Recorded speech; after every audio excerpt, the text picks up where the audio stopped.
अस्सलाम वालेकुम everyone, this is Hasan मारफानी। मैं उम्मीद कर रहा हूँ आप लोग सब खैर वाफियत से होंगे। काफ़ी बच्चों के मेरे पास मैसेजेस आ रहे थे कि सर IFRS की बुक जो है KF1 FR1 के लेवल पर कैरी करनी चाहिए या नहीं करनी चाहिए, whether it would be useful और not.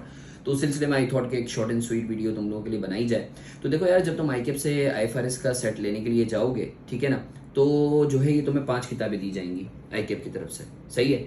Part A, part B और पार्ट सी। जरा समझ लो कि इन तीनों में फर्क क्या है। भाई देखो, पार्ट ए में ना तुम्हारा मेन लॉ या रेगुलेशन लिखा हुआ है, रूल लिखा हुआ है कि किस तरीके से आपने रिपोर्टिंग करनी है। अब पार्ट बी में जो है तुम्हारे पास इम्प्लीमेंटेशन गाइडेंस है, जिसमें कुछ न्यूमेरिकल्स भी हैं, सही है ना, कुछ फॉर्मेट्स वगैरह हैं। पार्ट सी जो है, देखो कोई भी लॉ या रेगुलेशन बनता है ना, तो एक कमेटी बैठती है जो जिसका कंसेंसस होता है, विजडम होती है, सही है। तो सारी की सारी जो विजडम है, लॉजिक है, या जो स्कूल ऑफ थॉट्स हैं, डिफरेंट डिफरेंट ओपिनियंस हैं, वो पार्ट सी में दिए हैं। सही है। तुम्हारे लेवल के लिए ये पार्ट सी इररिलेवेंट है, इसको मैं साइड पे कर रहा हूँ। पार्ट बी भी इररिलेवेंट है फॉर नाउ, सही है ना। तुम्हारे लिए रेलेवेंट है पार्ट ए। अब सर अगर तुम पार्ट ए देखो तो पार्ट ए में जो है वो एक्चुअली 2 किताबें। तो सर ये 2 किताबें क्यों है? क्योंकि स्टैंडर्ड्स बहुत ज़्यादा है ना, तकरीबन 45-50 के करीब है। तो कुछ पार्ट ए में कवर्ड है, कुछ पार्ट ए के सबसेट 1 में कवर्ड है, और कुछ पार्ट ए के सबसेट 2 में कवर्ड है। ठीक है। अच्छा, तुमने क्या करना है, अब जरा इसको देख लो, बहुत गौर से जो है वो समझ लो कि तुमने क्या करना है। सबसे पहले तो जो तुम्हारे सिलेबस में एरियाज है ना, उसको तुमने एक दफ़ा हाईलाइट कर लेना, इस तरीके से हाईलाइटर के जरिए। ठीक है। अच्छा देखो, मुझे पता है कि तुम लोगों का जो है वो क्या कहते हैं, टाइम कम है। तो ये मैक्सिमम जो है ना, it would take you like 30 minutes to actually do this exercise. सही है। तो सर सबसे पहले हाईलाइट कर लो। मैंने जो तुम्हारे FR1 के सिलेबस में जो हैं स्टैंडर्ड्स, वो मैंने हाईलाइट कर ली। सही है, ज़्यादा नहीं है, गिनती के जो है 9 या 10 हैं। ठीक है। वंस यू हैव हाईलाइटेड, तो अब तुम ज़रा जो है देखो कि तुम्हारे जो है ना FR1 के लेवल पर 3 स्टैंडर्ड्स हैं जो मुझे ऐसा लगता है। वैसे एरिया तो एक है कॉन्सेप्चुअल फ्रेमवर्क का, जो थ्योरी बेस्ड है। पूछने को तो देखो एग्जामिनर कुछ भी पूछ सकता है, बट एक प्रोफेशनल हंच है। Conceptual framework is a theory based area, जिसमें से वो पूछ सकता है। और देखो एग्जामिनर इस लेवल पर, इन माई हम्बल व्यू, ही और शी वांट्स कि यार तुम्हें एटलीस्ट पता हो, सही है ना, कि यार कौन सी चीज़ कहाँ लिखी हुई है। तुम्हें डिटेल में ऑब्वियसली जो है the person won't be expecting यार तुम्हें डिटेल में पता हो सारी चीज़ें, but at least examiner would like कि तुम एटलीस्ट ये चीज़ बताओगे कौन सी चीज़ कहाँ लिखी हुई है IFRS में। सही है ना, कैसे लिखी हुई है, क्या निटिग्रिटीज़ हैं। ऑब्वियसली उसको अभी, ये मॉडलिटीज़ को अभी फिलहाल एग्जामिनर तुमसे एक्सपेक्ट नहीं करता। तो सर 3 एरियाज हैं जिन पर तुमने मेरे हिसाब से फोकस करना चाहिए। एक तो कॉन्सेप्चुअल फ्रेमवर्क है, पढ़ने की ज़रूरत नहीं है, पढ़ने जाओगे तो परेशान हो जाओगे।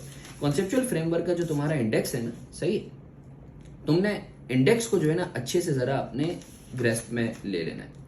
अगर तुम देखो ये जो तुमने स्टडी टेक्स्ट में, बल्कि तुमने मेरी वीडियोस वगैरह भी देखी होंगी, तो उसमें जो है पारिस इधर लेकर आओ, जो वीडियोस वगैरह देखी होंगी तो उसमें मैंने जो ये सारी चीज़ें बताई नहीं।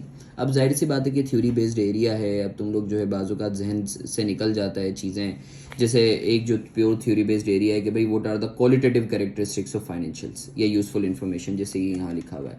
तो अगर तुमने एक दफ़ा इंडेक्स को पढ़ा हुआ होगा ना, और एग्जाम में सवाल आ जाता है, तो तुम्हें एटलीस्ट ये आइडिया होगा कि अच्छा यार यहाँ से जाके हम छाप सकते हैं। सही है। इसी तरीके से बाजू का एग्जामिनर जो है कैपिटल मेंटेनेंस के हवाले से वैसे तो न्यूमेरिकल पूछता है, बट अगर उसने थ्योरी पूछ ली तो तुम्हें पता होगा कि अच्छा यार कैपिटल मेंटेनेंस की थ्योरी यहाँ से जाके हम छाप सकते हैं। अगर 5 या 8 मार्क्स का होगा तो उन्हें कुछ नहीं करना, कॉपी पेस्ट करना है। सही है। तो सर ये इस तरीके से इंडेक्स को अच्छे से ग्रिप में कर लेना, ताकि तुम्हें पता हो कि अगर तो आ जाए तो यार तुमने किस तरीके से लिखना है। अच्छा, मैंने जो है आसानी के लिए क्या किया, ये फ्लैग्स लगाए हुए हैं यहाँ, ताकि एग्जाम में जाहिर सी बात है तुम वैसे ही इतने परेशान होते हो, इतनी मोटी किताब है, तो रादर देन के तुम इतना ढूंढना शुरू कर दो, इट्स बेटर कि ये फ्लैग लगे हुए होंगे, तुम्हें पता है कॉन्सेप्ट, ये तुमने इंडेक्स, डायरेक्ट इंडेक्स पर आ गए। इसी तरीके से 2 और एरियाज हैं। लास्ट जो हम लोगों का रिवीजन सेशन हुआ था, जिसमें मैंने तुम लोगों को जो है 2-3 मिक्स टॉपिक के कॉम्प्रिहेंसिव क्वेश्चंस करवाए थे। सही है। और उससे पहले मैंने तुम लोगों को IAS 16 और 40 के डिस्क्लोजर्स बाकायदा मैंने तुम लोगों को अच्छे तरीके से जो है वो समझाने के साथ साथ गिरदान भी करवाई थी मैंने तुम्हें। सही है। जैसे IAS 16 के 12 डिस्क्लोजर्स हैं, 8 कॉस्ट मॉडल के हैं, 4 रिवोल्यूशन मॉडल के हैं, बट अगेन जो है याद रखना बाजुकात मुश्किल होता है। ठीक है। जैसे एग्जामिनर ने पूछा भी एक दफ़ा, जो है मेरे ख्याल से कुछ अटेम्प्ट पहले की बात है, कि 16 के जो है उसने 8 मार्क्स के डिस्क्लोजर्स पूछ लिए थे। तो सर न्यूमेरिकल्स तो माशाल्लाह जो है तुम लोगों को आते हैं, सही है, बट थ्योरी अगर आ जाती है तो उसके लिए जो है IAS 16 के डिस्क्लोजर जो हैं, ये मैंने फ्लैग लगाया हुआ है।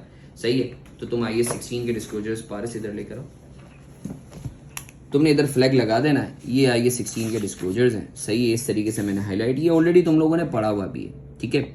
तो अब सर ये 2 तरीकों से जो है वो तुम्हारे काम आ सकता है। या तो लेट से थ्योरी आ जाती है तो तुमने कुछ नहीं करना, ये डिस्क्लोजर्स छाप देने, सही है। या फिर अगर न्यूमेरिकल आता है, अब न्यूमेरिकल में देखो नॉर्मली जो है ना एग्जामिनर के जो है अगर तुम पीपी का डिस्क्लोजर देखो तो वो 4 डिस्क्लोजर्स पूछ रहा होता है कि भाई आपने मेजरमेंट बेसिस बतानी है, आपने डेप्रिसिएशन मेथड बताना है, यूजफुल लाइफ बतानी है, और आपने रिकंसिलिएशन बनानी है जिसको हम स्केड्यूल के नाम से भी जानते हैं।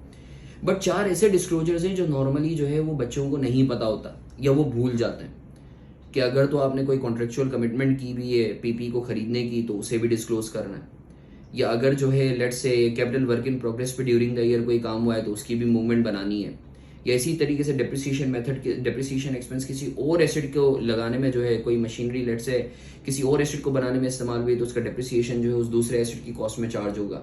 सही है। या इसी तरीके से जो है एसेट आपके जो है प्लेज्ड है, सही है, एज अ कोलेटरल आपने रखवाए में, तो examiner there is a possibility कि न्यूमेरिकल में जो है ना ये एक 2-2-3-3 लाइनें लिख दे कि भाई कंपनी ने जो है इतने जो है एसेट्स जो है वो प्लेज करवाए में, तो तुमने बाकायदा उसका डिस्क्लोजर देना है।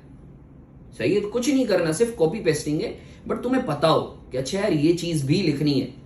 सही है ना।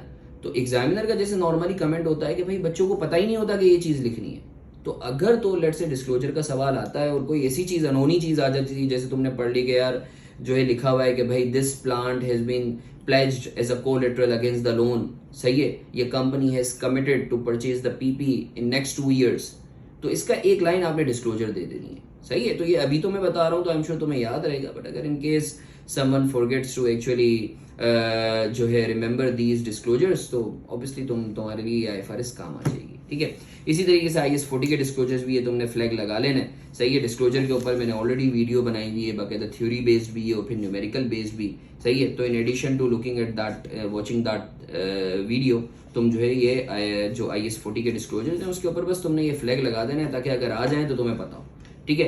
तो IFRS का मेरे ख्याल से इतना ही इस्तेमाल है। It would hardly take you like 30 minutes, but अगर सवाल आ गया तो ये हो सकता है कि 5 से 8 मार्क का थ्योरी का सवाल आ जाए, तो ये हलवा मार्क्स होंगे एक तरीके से। ठीक है ना। तो आई एम श्योर तुम लोगों को इस वीडियो से फायदा होगा और तुम्हें डायरेक्शन मिल गई होगी कि IFRS को तुमने किस तरीके से जो है इस्तेमाल करना है। सही है। उसे पार्ट ए लेकर जाना है एग्जाम में, और इनफैक्ट मैं पार्ट ए क्योंकि जो है कुछ जो है 2-3 जो 16 और 40 के जो है स्टैंडर्ड्स हैं वो आपके जो है पार्ट ए के सबसेट 2 में लगे हुए, तो तुमने सिर्फ ये 2 पार्ट ए की किताबें लेकर जानी है। सही है ना। बाकी दूसरी तुम्हें पार्ट बी और सी लेकर जाने की जरूरत नहीं है। सही है। तो मैं फिर से रिपीट कर रहा हूँ, ज्यादा टाइम नहीं लगाना, सिर्फ 30 मिनट लगाना है। मकसद ये है कि तुम्हें पता हो कि IFRS में जो तुम्हारे कोर्स में चीजें हैं वो कहाँ लिखी हैं। ठीक है। अल्लाह तुम सबका हामी और नासिर हो।